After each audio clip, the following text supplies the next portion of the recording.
Nagkaroon nga sana mga idol ang Dallas Mavericks ng napakalaking tsansang makuha ang titulo last season matapos silang makatungtong sa NBA Finals. Ngunit sa kasamaang palad natalo nga sila ng Boston kaya hindi na nga nakapagtataka bakit nila kinuha si Klay Thompson para mapa-improve ang team.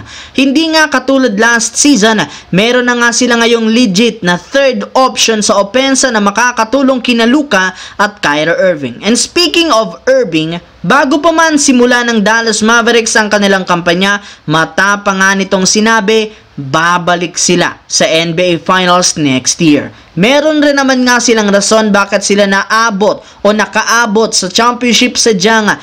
Siya nga daw ang isa sa mga rason bakit sila natalo matapos lumamya ang kanyang laro. Gagawin nga nitong motibasyon ang lahat upang makabawi at sisimulan nila yan ang kanilang kampanya sa pagpapa-improve ng kanilang team chemistry. Samantala, as soon as maging available si Jonas Valanciunas mga idol sa trade market, simula sa darating na December 15, makikipagnegosasyon nga agad si Rob Pelinka sa team na ito. At isa sa mga package na may offer nila ay si D'Angelo Russell at isang future first round pick. Subalit posible para naman nga itong mabago at madagdagan since hindi lang naman sila ang nag-iisang team na makikipag-agawan kay Valanciunas dahil may ilang kupunan rin naman ang target siyang makuha. Kailangan nga nilang mas maging competitive kung gusto nilang mauna sa kanyang serbisyo. Sa katunayan, maaari nga po nilang isama si Max Christie na siyang isa rin naman sa mga batang players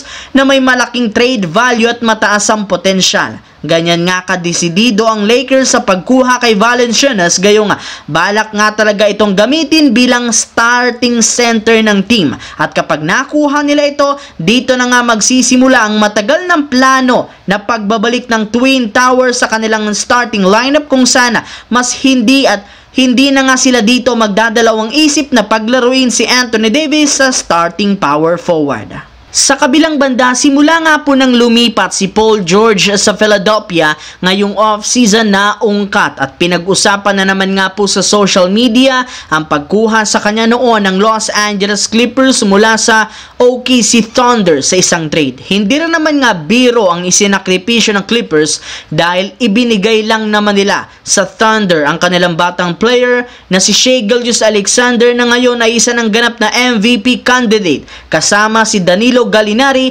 at 7 first round pick. Ngayon nga pong umalis na si Paul George nang walang nakuhang kapalit ang Clippers, malinaw na isang malaking pagkakamali ang pagkuha sa kanya. Sa katunayan, kahit man naging competitive at contender simula nang kunin nila siya, wala rin naman nga itong naibigay na kampeonato. At ang masakit pa dyan, isang malaking sampal sa Clippers ang pagsayang nila kay SGA na ngayon isa na sa pinakamagagaling na player sa liga. Maging si Shai Gilgeous, hindi naiwasan magsabi na sinayang nga talaga siya ng kanyang dating team na Clippers. Subalit ayon sa isang analyst, wala rin naman ngang dapat ipagtampo si SGA dahil kung hindi siya na-trade sa OKC Thunder, sigurado nga pong hindi siya mabibigyan ng tsansa na mapa-improve ang kanyang laro.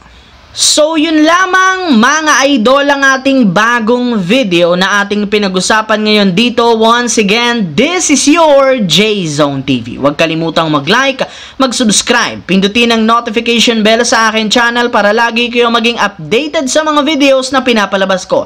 Isang malaking shoutout sa lahat mga idol. Maraming salamat po.